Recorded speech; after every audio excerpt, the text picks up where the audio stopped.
This is human resources management. Let's take a look at the three major areas of human resources management. First is recruiting, which is sometimes called staffing. Second is training, sometimes called training and development. And third is employee engagement, which also means involvement. Looking down at these four areas, these three areas, I'll cover the general categories. First, in recruiting, you have sourcing candidates, screening candidates, selection, and orientation. Under training, you have specific job training, you have general skills training, and you have leadership training. And under employee engagement, you have performance management, compensation, which is pay, benefit plans, and safety. Now I'll go a little bit deeper into each of these subcategories of human resources management. First was recruiting once again. In recruiting, you might ask a question, what is recruiting? Recruiting is how do we recruit the best talent to win in our business? First, under sourcing candidates. Sourcing candidates involves things like advertising your open jobs on internet job boards. Some examples are Craigslist.com, CareerBuilder, Indeed, and LinkedIn, and that's sourcing candidates. Screening candidates is when you've sourced candidates, you have resumes that you've achieved or you received online, then you're going to screen those candidates to find the best ones. I typically look at three categories of activities under screening candidates. First is a resume review, second is a phone screen, and third is an on-site interview. Let me talk about the resume review. First, you're screening out those applicants without the minimum qualifications. Then the phone screen, you're doing a phone screen or a phone interview for the top 7 to 10 people who made your resume review. And then finally, on the phone screen, you might ask some questions like, what is your current situation? Tell me about your background. Why PACCAR? Or why Mama's Fish House? Or tell me something you did that you're proud of. You're generally asking open-ended questions, and so you see how the candidate can react to your question and how well they can answer your open-ended question. So the third area of recruiting is selection, and that's pretty self-explanatory. You're selecting the best candidate to make a job offer to, and then once you make a job offer and the employee accepts the job offer, you move towards orientation. Let me talk about some of the buzzwords that we might use or some of the common sentences you might use in describing your recruiting. Again, we're on the left column, your recruiting. We want to recruit the best talent in our industry because with the best talent, we'll be able to be the most profitable. Another statement might be, we've recruited a diverse workforce that will help us to win in the future. And a third statement might be, we have the best talent management in our industry, enabling us to get great results. So that covers recruiting, 4 areas: sourcing candidates, screening candidates, selection, and orientation. Moving to training. When you talk about training, you might say, how do we develop the skills and careers of our employees to win in our business? There are 4 categories: specific job training, general skills training, and leadership training.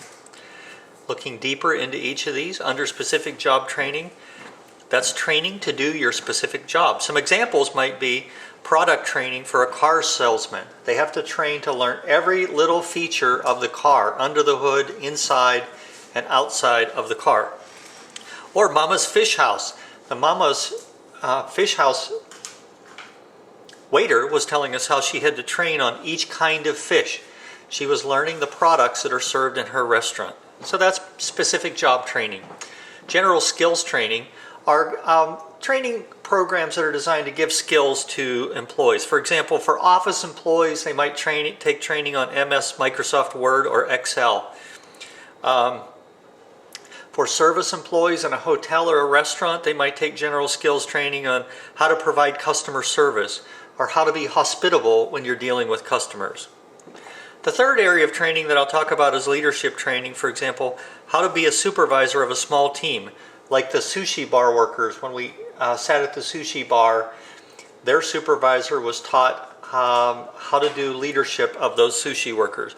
Or on a bigger scale, how to manage a full Hyatt hotel that has 700 employees. You're learning all aspects of how to lead people and how to be a good leader to motivate people to do a good job and have the best hotel on the Kanapali lineup. Some of the great statements you could use in training, I call them buzzwords or statements. Our training programs enable our employees to deliver the best customer service. Or, we provide great training programs that enable all of our employees to get better and better at their jobs. Now moving to the third category, employee engagement. And a description of employee engagement is how do we retain and get the best results from our employees who have employee satisfaction. We want the employees to be satisfied. We want them to be involved in their work. Involvement is another word for engagement. There are 4 categories of ideas we're going to cover: performance management, compensation or pay, benefit plans, and safety. Under performance management, there's really 2 areas. First is goal setting. All employees set their annual personal goals, what they want to achieve on the job, and they put their goals on paper. And then you do performance appraisals. All employees receive written feedback each year on how well they did in accomplishing their goals for the year. The second is compensation or pay programs. That's how much people get paid.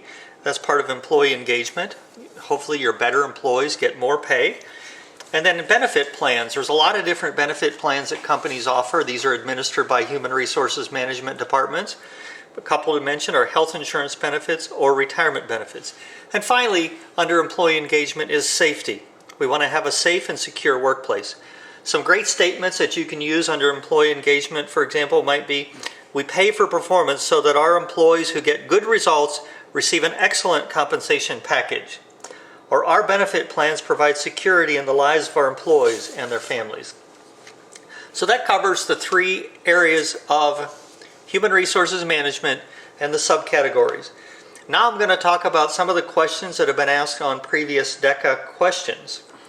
For example, under DECA, the performance element is that you have to understand the role and function of human resources management to obtain a foundational knowledge of its nature and scope. So they might ask, discuss the nature of human resources management.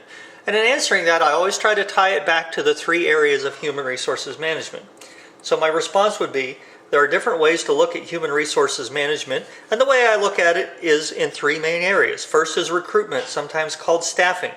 How do we recruit the best talent to win in our business? Second is training. How do we develop the skills and careers of our employees to win in our business? And third is employee engagement. How do we retain and get the best results from our employees? Recruitment, training, and employee engagement are the main areas, and within each of these areas there are a lot of subcategories of human resources. A human resources department runs a lot of processes in each of these areas, and they have to ensure that their company is following all the laws in each of these areas. The second question you might get on a DECA exam is explain the role of ethics in human resources management. And a possible response is this. Human resources deals with all aspects of the people in a company. The way human resources management works in a company determines how ethical the company is. A good example of an unethical company is Enron, which no longer exists because their employees were unethical in many ways. Good human resources can make sure that a company is ethical. For example, using the 3 categories. In recruitment, we can ensure that we are hiring employees who are ethical by checking their backgrounds to make sure they do not have any unethical experiences in their past. In training, we can train employees on how to be ethical, how to follow the laws, and make good decisions. And in, in employee engagement, we can make sure our compensation programs do not incent employees to make unethical decisions. A third question that you might get in the DECA exam is describe the use of technology in human resources management. New kinds of technology are being used in human resources management all of the time. Again, going back to my 3 categories. For example, in recruiting, the newest internet job boards have mobile applications so candidates can apply for jobs on their phones and companies can reach more good candidates this way. In training, employees learn skills using technology just like we do in high school. For example, employees can take training using a combination of online learning and learning in the classroom, just like high school students do now. And in employee engagement, employees can manage their employee benefits like health insurance and retirement plans with online accounts. And finally, the last question would be, How do you orient new employees? Remember, under recruiting and staffing, orientation was the fourth step, or the step that occurs after you hire someone and they come on board. And I said after an employee is recruited and selected, and if they accept our job offer, they start with an orientation. The orientation program is designed to make sure that the employee can get started working for the company successfully. Our orientation program would include the following. First, a presentation to the employee on everything about our company, so they know the company history, what the company does, where the company is located, and other key facts that would help the employee get started.